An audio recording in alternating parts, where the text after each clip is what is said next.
I know I look ridiculous, but um, I got into a car accident yesterday, and so I thought that, maybe I just hurt my neck a little bit.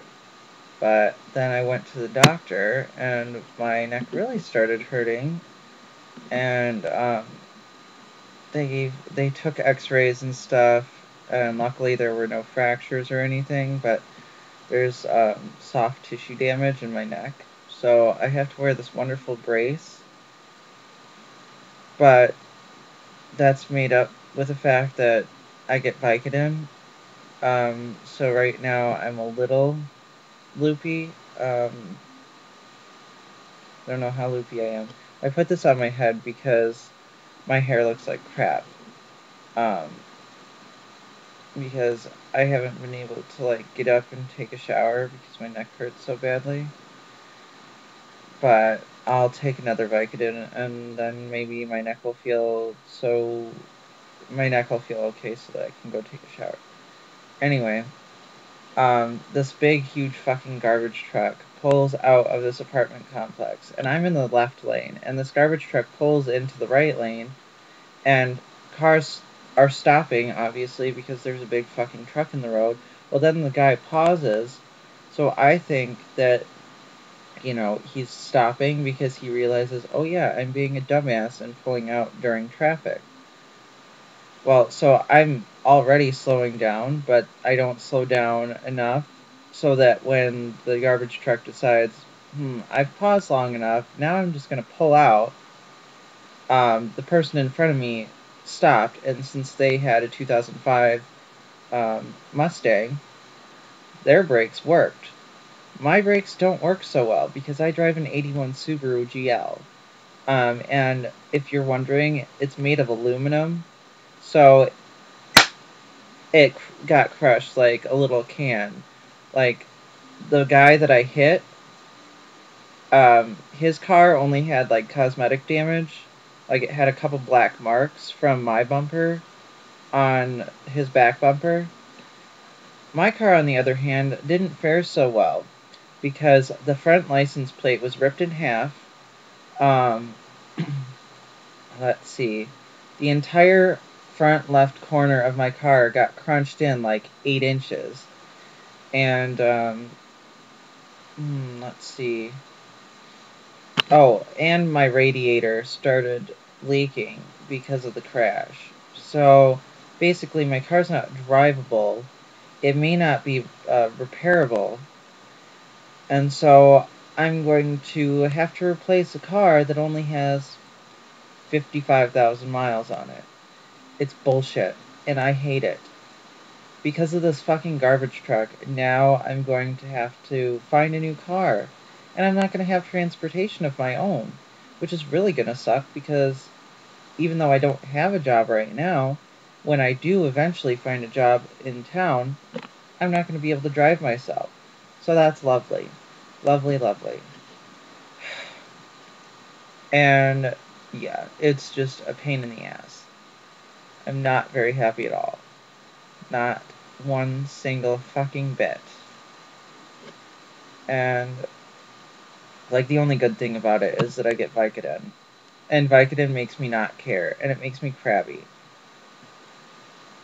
Like, last night I was talking with Rick, and, he kept, he likes to tease me. He likes to talk to me you know, he's stupid, because I continue explaining things even though I know he knows it, just because he keeps asking me these stupid little questions. But last night it was annoying the shit out of me. Normally I'm just like, okay, whatever. But last night I was like, oh my god, if you don't knock it off right now, I'll reach through the phone and rip out your throat. That's how annoyed I was. And I don't very easily get annoyed. But I won't take out my aggression on Rick. I'll take my aggression out on Steve because he's a douchebag, and everyone knows that. If everyone doesn't know that, Steve Locke is a douchebag. And that's my ex, by the way.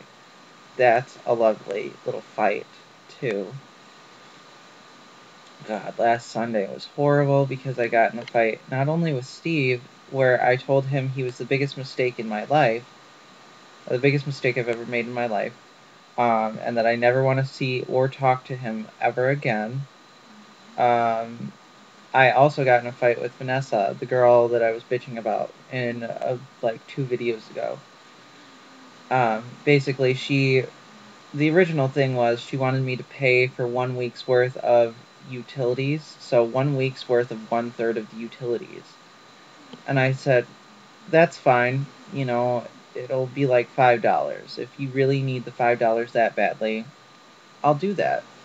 Well, she calls me up on Sunday asking for utilities, or a check for the utilities, and she says it's $100. I'm like, no, honey, it's not $100. Utility 1/3 of 1 week's utilities is not going to be $100. You don't live in a horribly old house with no insulation whatsoever, and it's not like it's the gas bill in the middle of winter. No. I don't know where you think you're coming up with this number. I need to see these bills before I cut a check. Well, she goes on to explain, well, that's not substantial enough for me, the utilities. That's not substantial enough, so I'm asking you for rent. Because I moved in here August 26th, or no, August 23rd, technically. But the realty place says, basically, if rent's already paid, the person that moves in is not responsible for any portion of that month's rent, only the first full month. So I tell her this, and technically I wasn't legally responsible for any of September's rent, but because I didn't want my roommate Hannah to suffer, I gave Hannah rent. But this girl, she's like, well, I don't know why you're being such an asshole about this. I'm sorry, honey, I'm trying to explain to you politely that it is not my legal responsibility to pay for your rent that was already paid.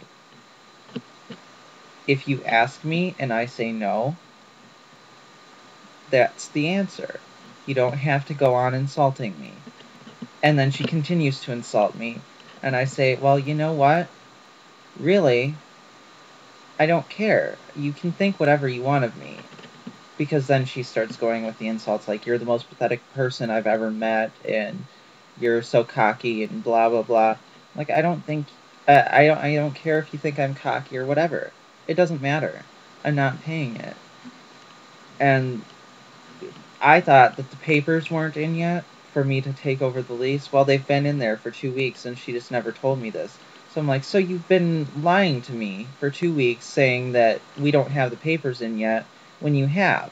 So basically, here's what's going to happen. Someone's calling. Just a minute. Sorry about that.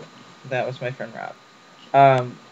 But yeah, so I told this girl I'm not legally responsible for that. But basically, just so I'd never have to hear your cunty little voice ever again, I'll write you a fucking check, and you will never hear from me ever again. And I better not hear from you.